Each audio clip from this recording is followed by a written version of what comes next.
This is the last part of your machine learning. That is, as I already told you, that I will explain performance evaluation of a classifier, and it is very important that whenever you are going to apply any classifier, whether it is a linear classifier or it is a non-linear classifier, okay, so it is important to evaluate their performance. Comes in some data sets. So it may so happen that whenever you'll be doing your research project or you'll be doing your master thesis, so you need to apply some different classification methods, starting from the machine learning or starting from the deep learning method. Then at the end of your, at the end of your results, which you will obtain from your classification techniques. So you need to test their performance evaluations. So today's talk is related to this performance evaluation metrics. Okay, so there are certain matrices are available that if you see any research paper, then people are using some state-of-the-art methods. So now you need to know what are those state-of-the-art methods that people are using to check or to um, doing the evaluations of your classifier performance. So that is these things that you need to know several matrices. Okay, and next class I'll as I that you have to appear for your class test on this Friday, but as the Thursday is holiday, so I may take one extra class or the only deep learning introduction, only one class. Okay, I need to introduce different terms and terminology of the deep learning. So probably I'll announce the date on this Thursday. Okay, so Thursday I'll take one extra class as I didn't take class yesterday, the kind of things. Now, this performance how do you do this performance estimation of a classifier? So now it may so happen that when a classifier classified, so now somehow what is your objective? You have some training data sets and you have some test data set. Using the training data set, you have design a classifier. Using the test data sets, you have just test it. I mean, somehow you would like to do its performance evaluations. So now, so when you going to do it, the classifier classified the test data with some imbalanced class distributions.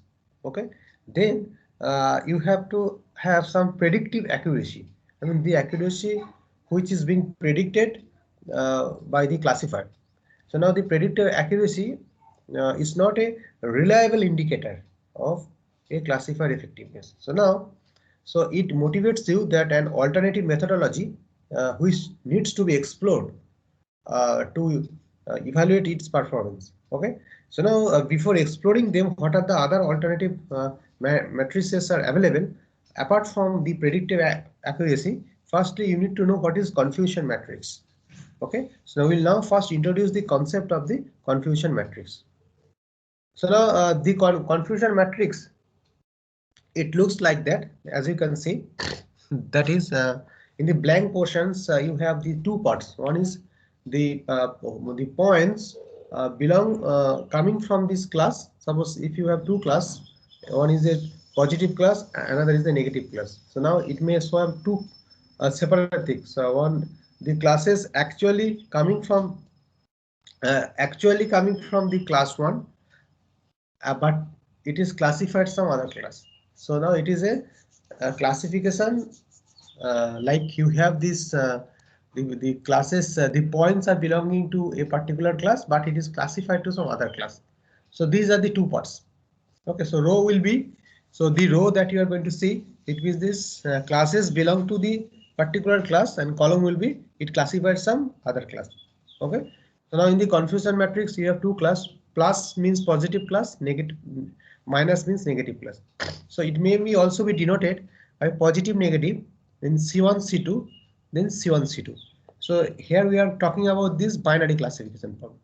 So now you can see if you have using the binary classification, means you have how many possible combination of this class. You will have this 2 to the power 2, total 4 different quadrants of a confusion matrix, so which can be symbolized in the following manner. Okay, So now there is a two important things that you need to know. True positive TP. It means that the points actually coming from class C1 means positive class, and it is classified in also positive class. So that is absolutely fine. So that's why it is called the true positive.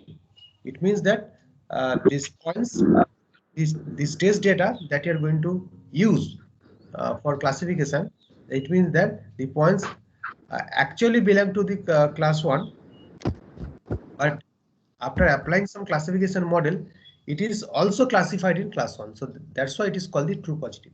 Now second, this if you have in this way, if you go along the row wise, it's C1 means the points actually belong to class 1, but it is classified in class 2. Then you have the false negative. So why negative? Because negative is a class. Negative is a class. As positive is a class, negative is a class, as the point is wrongly classified in other class. So that's why to symbolize the wrongly term, we are using the false. That's a false negative. Similarly, C2. So C2 means other class. Okay, that is a negative class. So now it means that as it is a negative class, then the points which actually belong to the class C2, but it is classified in C1. That's why it is false positive. Okay. Next is these points actually test data points actually belong to the class C2 means negative class, and it is also classified in the negative class. It means true negative. So this is very, very important in everywhere it is used, the confusion matrix. You need to know the true positive and true negative. So if it is if you find this true positive and this true negative, it means that yes, your classifier performance is absolutely good. So now these points are called the diagonal. So we are going to get along with the diagonal element. Okay. So now this 4 quadrant can be defined in this way. True positive means A++. A++ means the number of instances or number of data points which were actually positive and it is correctly classified as positive. That's why it is called the true positive. False negative का क्या meaning है? The number of instances were positive, okay, but it is incorrectly classified in negative class. So that's why it is called this false negative.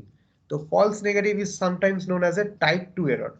So when in any research papers or any book that you will be reading, if you find the term type 2 error, so at that time, so it strikes in your mind that type 2 error means false negative. Okay.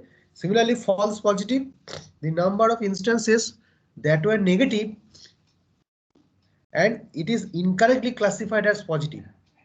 That is called the type 1 error. So type 2 error means false negative. Type 1 error means false positive. Next is called the true negative. So true negative means the number of instances which are actually coming from negative class and it is also classified in the negative class. That is called this true negative. Okay, so there is no this misclassification kind of thing. Okay, so are you understanding the concept confusion matrix? So this is very important. Excuse me, sir. Sir, if we increase the number of classes and then the type of error would increase? Yes, sir, that I'll come. Okay. Multi-class problem, that I'll come. How do you handle? So main challenging is the multi-class problem. Okay, Aditya. So I'll come to the multi-class problem. So are you understand this confusion? This is the basic framework of the confusion matrix. Now, so when we'll be extending for the multi-class problem, then we'll see what are the scenario that you'll encounter. So we need to do some other matrices also. Okay. Now confusion matrix. So now this term is every term is very important, and you should not. I mean you should not be doing do some kind of memorizing thing. Okay. So no need to do this any memorization. Only this this diagram that I mean needs to reside in your mind. Yes. So this is this actually this is if if this image resides in your mind, so it will automatically you can develop it. Okay. NP means this. So now NP means total number of positive instances. So how many total number of positive instances? It means that the points, the number of instances which are actually coming from the class 1. That is called the total number of positive instances. So now you have TP and FN. If you just see this FN also, so FN means this number of instances which are actually belong to class 1 or positive class. So total number of instances is NP. N means capital N means number. Total number of positive instances. N suffix P. N suffix P means total number of positive instances. Similarly, NN means total number of negative instances. So means FP plus TN. So F minus plus, that you know already. So it was written minus plus means it is a false positive. Okay, plus minus means false negative. Plus plus means true positive. Minus minus means true negative. Okay, so now this total number of instances. So you can find total number of positive instances. You can find total number of negative instances. Now capital N, it denotes the total number of instances. So that is NP plus NN. NP plus NN. So now TP plus TN, it denotes the number of correct classification. So now how do you find that this out of the n samples, how many samples are correctly classified? Total number of n TP plus TN. So this is true positive plus true negative. So that denotes the number of correct classification. Now FP plus FN, it denotes the number of errors in classification. You can measure false positive plus false negative. Now when you design a classifier and if you say this is my perfect classifier, then you would have that FP means false positive and false negative, it should be 0. Now if FP plus FN is equal to 0, this is for a perfect classifier. So that is there would be no type 1 or no type 2 errors. When you would say my classifier is a perfect classifier, if you do not encounter any type 1 error or type 2 error, then you'd say that this is my perfect classifier. Okay, now these are the one example that you can have. You can find this. This is a predictive accuracy. So accuracy means total. Total number of. A number of correctly instances divided by total number of instances that you can find. Okay, so from these things you can because everything is self-explanatory, you can do it by doing these things. Okay. Next is that confusion matrix for multi-class that you are asking. How do you do it? Okay. Now if you are having M classes, so binary classes is fine. Now if you have M classes, then the confusion matrix that you are going to have, it will be a table of size M cross N. Okay, you have if you have the n class M, if M is equal to 4, then you have a table of size 4 cross 4, where element at I comma j, I mean in the table, so you need to fill the table. So now each table will indicate with the location. So now an element at I comma j, it indicates the number of instances. Okay, element at I comma j position.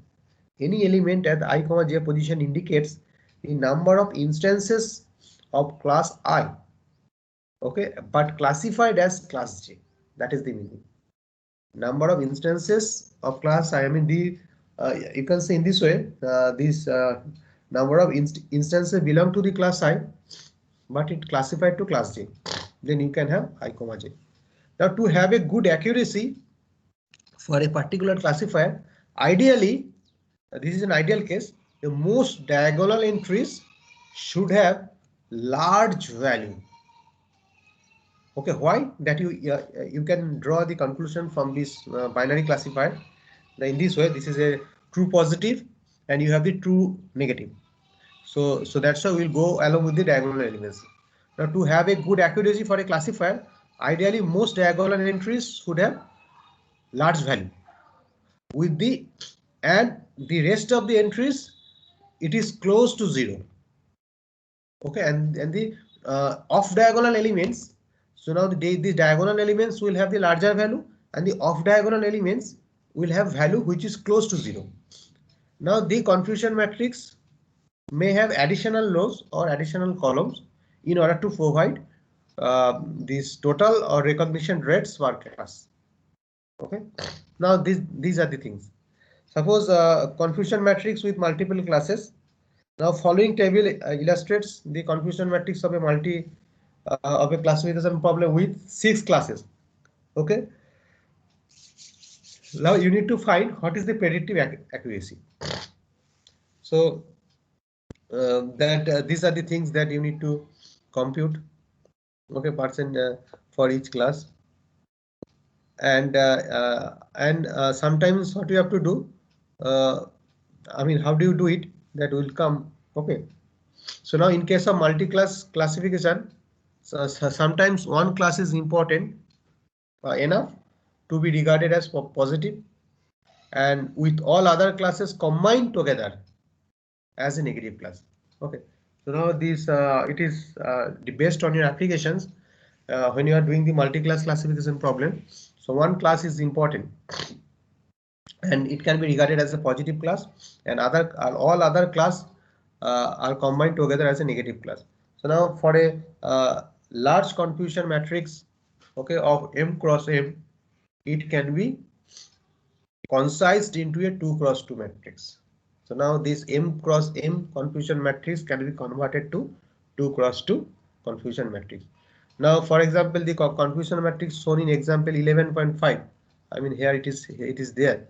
Okay, it is transformed to confusion matrix of size 2 cross 2. Consider the class C1 as a positive class, because as you are having this larger value, if you see the diagonal elements, so the larger value will be in C1. Okay, so now considering the class C1 as the positive class and classes C2, C3, C4, C5, C6 combined together as this is a negative class. So you just add them up, then you can find. Okay, then you will have these 2 classes. Now the concept, the questions comes to your mind, sir, how do I calculate the predictive accuracy of a classifier model in this case? In multi-class classification problem, how do you calculate this predictive accuracy of the classifier model, and are the predictive accuracy at same for both 11.5 and 11.6? Okay, that we'll see. How do you do it? So now to understand these things, so we need to do several other matrices also. That always this predictive accuracy, from these things you need to do certain measurement that you need to do. Now we define the number of matrices for the measurement of classifier. Okay, so in our discussion, so we shall make the assumption which are only these 2 classes, positive class and the negative class. Now the matrices, it can be easily extended for the multi-class classifier with some modification. Now for this 2-class classifications problem, you need to find true positive rate. So now I just wanted to tell you that always this whenever you are going to do this performance evaluation of a classifier, the predictive accuracy is not enough. The predictive accuracy is not enough. You need to also find some other matrices like the precision, recall, then F1 measures, so all of the things. So these are the very important things. Now you need to know how do you do it. Now true positive rate, it is defined as the TPR. So TPR is called recall or sensitivity or hit rate. So it has got the different names. So now how do you find this TPR? The true positive rate, it is defined as the fraction of the positive example, okay, predicted correctly by the classifier. So how many fraction, how many positive example or the fraction of the positive example can be predicted, okay, correctly by the classifier. So now the formula is TPR is equal to TP by TP. Okay, or you can simply have that is a TP divided by TP plus Fn. It means that TP plus Fn that you have already seen, the NP. So how many positive examples are there? So that is this number of correctly or fraction of positive samples classified divided by total number of positive samples. So that is TP by TP plus Fn. So these are the formula, and this matrix is sometimes known as a recall or sensitivity. So sensitivity and recall are same. Okay, it is a recall or sensitivity or hit rate. Now next is false positive rate. One is called the true positive rate, another is called the false positive rate. So it is defined as the fraction of negative example which is classified as the positive class. So now fraction of negative example means there is a FP by FP plus TL. So sometimes it is known as a false alarm rate. Sometimes it is known as a false alarm rate. So it means that the points which is not actually belong to this class, but it is classified it in this class. So it means that as I was taking an example of this, so you are a I mean bank manager of a particular bank, and you have money. I mean you have like install different video camera, surveillance camera, okay, to detect that this someone who is entering to the bank, who is carrying some kind of explosive device or not. Okay, now if your system tells that person is not actually carrying a explosive device, okay, but it is saying that he or she is carrying, then it's called false alarming rate. Okay, so these kind of things that you can find. So it is defined as the fraction of negative examples which is classified as positive by the classifier. But if the person is actually carrying a explosive device, but your model or your system instant is not carrying, then there will be a problem. It means that you are allowing a person. So it based on the threshold value that you are going to choose. So based on your threshold, you are allowing a person in this way. So you have to see these things. So false alarming rate, that it is it's very important. That it is sometimes known as false positive rate. It is defined as the fraction of negative example divided by I mean fraction of negative example is being classified as positive class. So the FP by FP plus TN. Next is called the false negative rate. Okay, first one is true positive rate, then false positive rate, then false negative rate, then true negative rate. Now false negative rate, it is defined as the fraction of positive examples classified as the negative class. Okay, that we have already seen. Fn by P, Fn by TP plus Fn. Now true negative rate, it means this that the fraction of negative example which is correctly classified by the classifier. So these matrices are called the specificity. There is a two term. One is called the sensitivity, another is called the specificity. Sensitivity means it is what we call true positive rate. Specificity means true negative rate. Okay, it means that this number of instances which is actually belong to the negative class, and your classifier also telling these examples, these instances belong to this negative class. Then this is called this specificity. Now another is called this positive predictive value, PPV. This PPV is known as precision. Okay, now the precision, there's a true positive rate is called as recall, and this positive predictive value is called the precision. So now it is defined as the fraction of the positive examples classified as positive that are really positive. It means true positive by plus false positive. Okay. So in this recall, you are having true positive plus false negative. As you can see, true positive by true positive plus false negative. But here true positive plus false positive. Okay.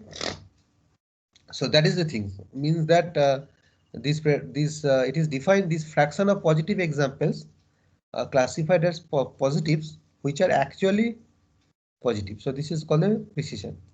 Next is called the F1 score or F1 measures.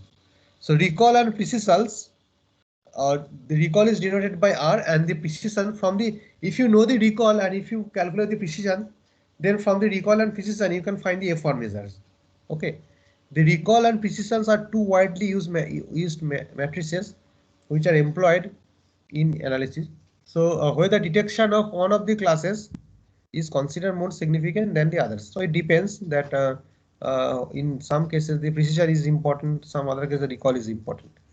Now it is defined in terms of R. R means true positive rate, and P is called the precision, that is called the PPV, predictive positive predictive value. It as follows that this F1 actually it is in harmonic mean between this the recall and precision. So now the F1 measures can be computed. It is a harmonic mean between this recall and the precision. So these are the formula 2 into R into P by R plus P. So this is this formula for the F1 mean.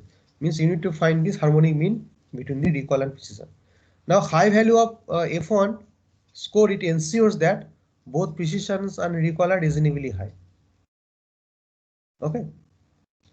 So now so you have learned so far what is the meaning of the recall or sensitivity, then what is the false alarming rate, what is specificity. Okay, so specificity means that is a false negative, it is a true negative rate. Then you have learned that is in precision and the F1 measures. So now your job will be that if you are going to apply any classification techniques, okay, then your job is to find that the performance evaluation of a classifier can be done using different standard statistical matrices. You can find this predictive accuracy, you can find this sensitivity, you can find this specificity, you can find the false alarming rate. Okay, so using these things that you can compute it. Now more generally that this is the same thing that we have already done. That is a precision is if you just you'll have a this trade-off between the recall and precision. So now if you, for some special cases, if that is a beta is equal to 0, then you have the precision, beta is equal to 1, you have the recall. So in this way that you can also find that is the precision and recall. This same value, same formula. From the precision and recall, a more general metric that captures recall and precisions, it can be defined also in the following. Okay, it is just a W1, W2, W3. These are some weight. Okay, weight is given, and from this you can derive these other measures. So it is just a generalizations of these things. Next is that predictive accuracy. So now we are wondering about this. How do you find this in predictive accuracy? So now it is defined as the fraction of number of examples which are correctly classified by the classifier to the total number of instances that you already know. TP plus TN by FP plus N. TP plus TN by TP plus FP plus FN plus TN. So now if you have the multi-class classification also problem, you can also find in this way. Okay, you have to take 2 class at a time, then you have to just check it, that how do just do it in this way that you can find this is an accuracy TP plus TN by P plus N, and this accuracy is equivalent to FW where W1, W2, W3, W4 is equal to 1. Next is called the error rate. So there is a other way also to show this performance evaluation matrix. One is called the error rate, E. So the error rate is defined as the fraction of examples that are incorrectly classified. Now if you know the confusion matrix, so from the confusion matrix you just take out the off diagonal elements, that is fp plus fn by p plus f. You just simply do it. Then you have this fp plus fn. Fp means that is a false positive, that's a false negative, that you have already find. Then this total number of samples, then you can find this error rate. Then you can have, that is a, if you have the error rate, then from the E bar means what are the correct classification, 1 minus E, you can easily find. Okay.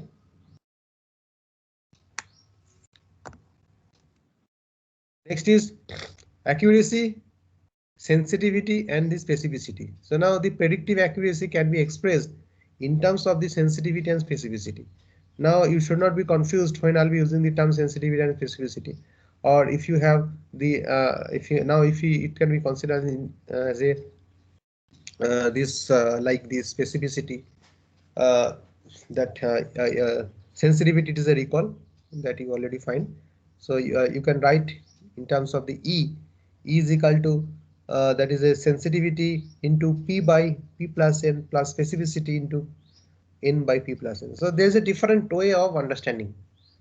So if you know the basic things, so from the basic things you can derive some other format to represent the. Okay. Now here, that is a analysis with performance measurement matrix. So now based on the various performance metrics that you have seen, you can categorize or you can characterize the classifier. So now we do it in terms of true positive rate, false positive rate, precision, recall, and accuracy. So there is a 3 different cases of 4. Perfect classifier. When you say the classifier is perfect, because when you do not have this type 1 and type 2 error. So now when every instance is correctly classified, and it is called a perfect classifier. In the case true positive is equal to P, okay, and this true negative is equal to A. So what is P and N we already explained, and the confusion matrix is in this way. Okay, so now off diagonal element are 0. I mean no points are incorrectly classified. Okay, so all the classes which belong to this positive class, it is classified in the positive class, and all the ones which actually belong to the negative class, it is classified in the. So it is actual. This row, as I already told you, in the row it is called the actual, column it is called the predicted. Okay. Now you can find this. What is TPR? What is FPR? What is precision? What is F1 score? What is accuracy? So this is a 100% classification accuracy, but in principle it is an ideal case. Okay, but in principle or in real-time data you will not get the 100% accuracy. It is not possible. So you may attract some error. So now your job is that if you have less error, means your classification accuracy is improved. Now worst classifier, when you say the classifier is called the worst classifier, every instance is wrongly classified and it is called the worst classifier. In this case, your TP is equal to 0 and TN is equal to 0, and the confusion matrix is here. Okay, it means that all the instances which are actually belong to the class 1, it is classified in class 2. All the instances which actually belong to the class 2, it is classified in class 1. That is the things. Okay, so you can just compute it. So that F1 score is not applicable as this recall plus precision is equal to 0, that you cannot compute, because F1 score is equal to recall plus precision, then it is absolutely 0. Next is called the ultra liberal classifier. Okay, so now the classifier always predict the positive class correctly. Here the false negative and true negative are 0. Then this is called the ultra liberal classifier. You see the confusion matrix. If you encounter this type of situations or this type of cases, then you would say this classifier is okay. It means that these points which is actually belong to the class 1, it is classified in the also class 1. or if these instances are actually belong to the class 2, but it is classified to class 1, this is called this ultra liberal classifier. Case number 4, ultra conservative classifier, just opposite to the ultra liberal classifier. So this classifier always predict these negative class correctly. Okay, where the false negative and true negative are 0. As you can see, false negative and true negative is 0. On the other hand, it was true negative and the false negative and the true negative were 0.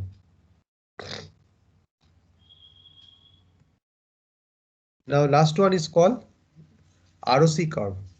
Okay, so sometimes it may so happen in some literature or in there is another way to see the performance evaluation of a classifier. So you can also do in this way ROC curve. ROC means receiver operating characteristics curve. Okay. So now ROC curve, ROC is the abbreviation of the receiver operating characteristics, which come from the signal detection theory. So it is come from the signal detection theory, and it is developed during this Second World War for analysis of the radar images. So now in the context of a classifier, ROC plot is very useful tool.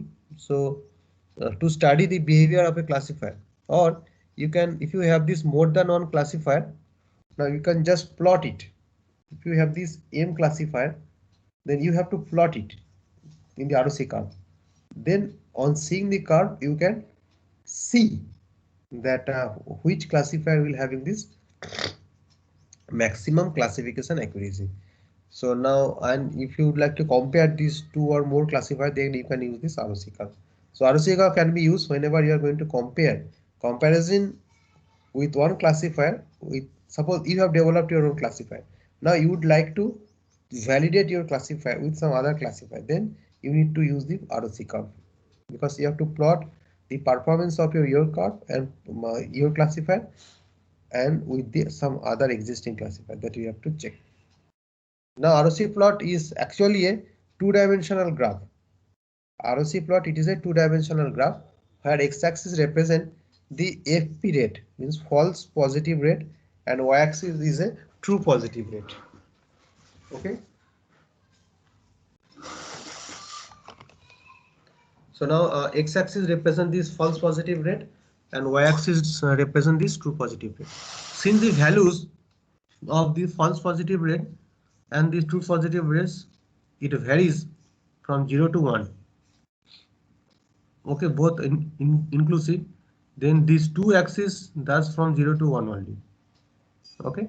Now each point x and y on this particular plot, it indicates that the false positive rate has value x.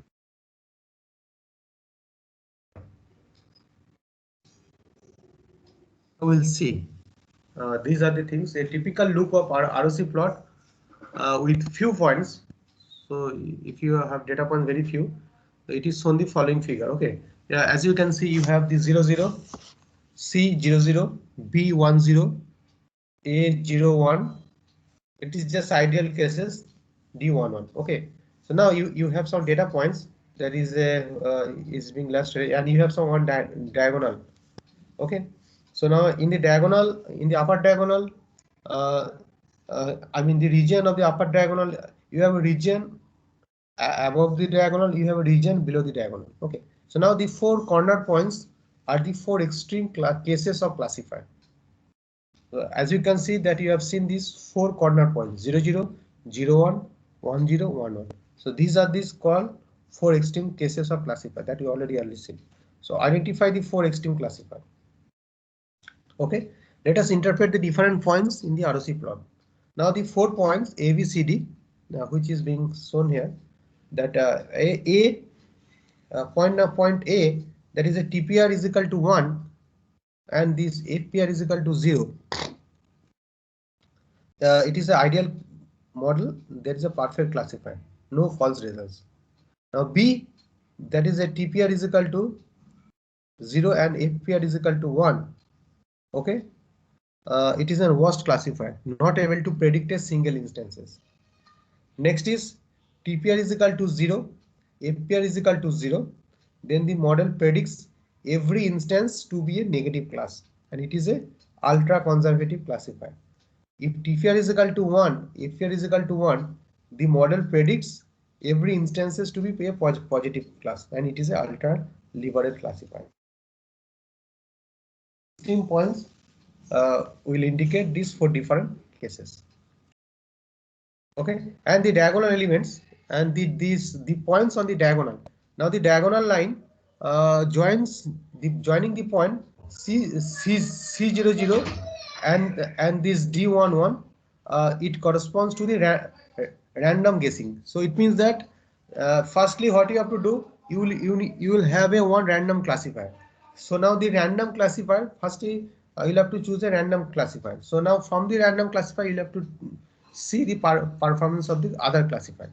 So now the diagonal line which is joins the point 00 and 11, it corresponding to the random classifier. So now random guessing means that a record is classified as positive with a certain probability. Okay, or 0 for this negative. Okay, now if you have a test set which is contacting in positive number of samples and the negative number of samples, and the classifier guesses any instances with some probability, I mean just 50-50. Okay, now the random classifier is expected to correctly classify number of positive. Now what is the probability that this random classifier is classify the positive samples and these negative samples?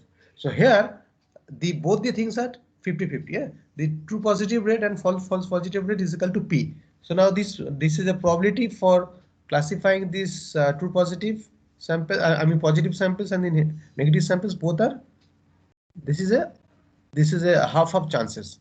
Okay, since TPR is equal to APR, then the random classifier results, it resides on the main diagonal. So that is the things. So now the points on the upper diagonal. Now in the you have these two different region. One is called the region with the upper diagonal, and the region is the lower diagonal. So now all points which reside on upper diagonal region are corresponding to classifier as a good classifier, as their true positive rate is as good as FPR. Okay. Now and on the other hand, this if FPR is lower than TPR, it means that the points are reside on the upper diagonal part. Here X is better than Z, as X is higher TPR and the lower FPR than Z. If you compare X and Y, then neither classifier is superior to the other. Next is that if the points are in the lower diagonal. Now in the lower diagonal triangle, corresponding to the classifier which are worse than the random classifier. Now from this ROC curve, you need to find what is the random classifier. If any classifier which is better than this random classifier, then it should be considered as a good classifier. Any classifier which is lower than this is a random classifier, so it is called the worst classifier. Okay, so in this way you can also see. बाकी सबका एक ही concern होता है. So now this classifier is worse than the random guessing by simply reversing it as the predictions. Okay. So sometimes what you have to do, you need to tune the parameter in such a way so that you will have your classifier will have the generalization ability and you will have this good classifier. So now using the ROC plot, you can compare two or more classifier by their true positive rate and the false positive values, and you can plot it. Okay, and you will have to predict the trade-off. So there is a trade-off. The trade-off exists between a true positive rate and the false positive rate. So now examining the ROC graph, it will give you the insight into best way of tuning this parameter. Now we'll see that which one should be this good one, which one should not be this good one. So now if you have the two curves C1 and C2 corresponding to the different experiment to choose the two classifier. Now C1 is better than C2 when FPR is less than 0.3. I mean you can just compute the value, and the C2 is better if when FPR is greater than 0.3. Okay, so now this neither of the classifier dominates the other. So now the main thing is that there is another in the ROC, there is another concept is called the area under the curve. as you can see, if you have the random classifier which is goes to this in the diagonal, okay, then you have the upper triangle and in the lower triangle. So now we'll see this thing. That is a very important thing. So yeah, you have these three classifiers, suppose, and you need to check the performance measure of these three classifiers. Now you can use the concept of the area under the curve, that is called the AUC. Now in the ROC, you need to find the area under the curve as a better method to compare two or more classifiers. If your model is perfect, if your classifier is absolutely fine, then your AUC is 1. I mean the blue line which goes to the close to 1, and it should be very smooth in this way. So that is called the area under the curve. Now, if your model simply performs a random guessing, okay, that there's a dotted line, then your area under the curve is 0.5. Okay, and a model that is strictly better than other, then it would have a larger value of AUC than other. Now as you can see, C3 is best, C2 is better than C1 because area under the curve of this C3 is better than area under the curve of the C2 and area under the curve of the C1. And this is a dotted line, it is a random classifier because when you say it is an in the random classifier, area under the curve is 0.5, because it means that, what does it mean? Actually, the test point that you are going to test. So the probability of classifying the point means, what is the probability of classifying the test point? It is, this is a 50% chances that these instances will be classified class 1 and 50% chances this classifier will classify to this class 2. That's why it is called this area under the curve is 0.5, means that is, if it is a random classifier, means it may be both the cases. As the probability is 50%, this is 0.5. It means that the point that you are going to classify using the random classifier, it may be classified in class 1 or it may be classified in the class 2. So that is the concept. In this way, and there's other things that I'm not going to tell. So these are three important things. That is a how to evaluate this performance evaluation of a classifier. So I'll share the PPT with you. You can go through this other quantitative measures is there using some Euclidean distance also. So it is not important, that much important. Okay, so you can see it. So these are the book you can find from the data mining book. That is, this is a data mining concept and technique. This is a Hannon Camber. Okay, so I think I wanted to tell you because this is a full-fledged machine learning course that I tried to give you this maximum portion. Okay, so many things that I have covered. Okay, so you need to do some practice. Okay, and I'll take only one class on Thursday probably for your deep learning, introduction to deep learning techniques. Okay, I'll introduce it, the term. So Thursday there will be Friday there will be exam from 10 to 11.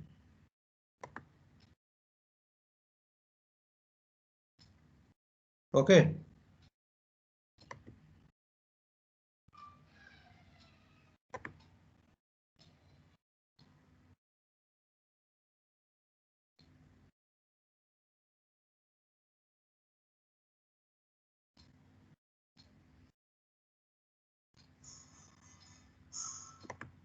Hello. Yes, sir. Okay, sir. Acha, do you want to? So I was thinking to keep the things. Tomorrow's exam. I mean tomorrow lab exam. I just wanted to postpone. Is it okay if I just postpone tomorrow's lab exam?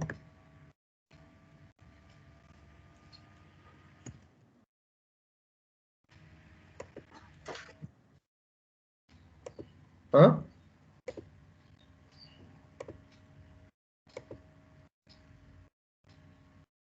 So then when will happen the lab exam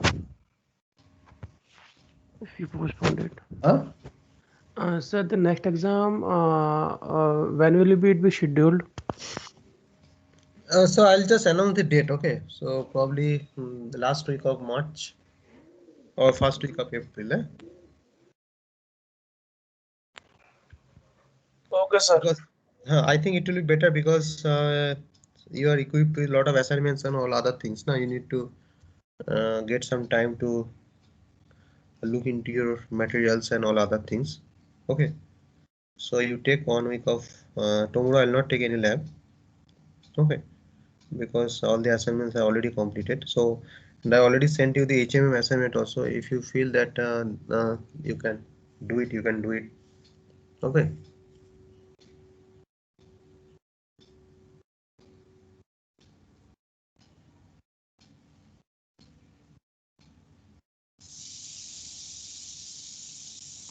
Hello, sir. Yes. Sir, in Friday's exam, duration of test will be of 30 minutes or 1 hour. Maybe. So I haven't decided. Okay, I'll announce Sir, that. pattern MCQ or sir So descriptive I'll type? just you'll get to know this a priori. Okay. Okay, sir. Okay. ठीक है. Okay, sir. Thursday I'll take class. I'll just give the date. Okay. Sir, test So will happen. Thursday at what time? I think I'll take in the morning session 8 to 9. It will be good. Okay. Okay, sir. Sir, test will happen in last week of March. Maybe I'll just announce the date. Okay. Okay, sir. Okay.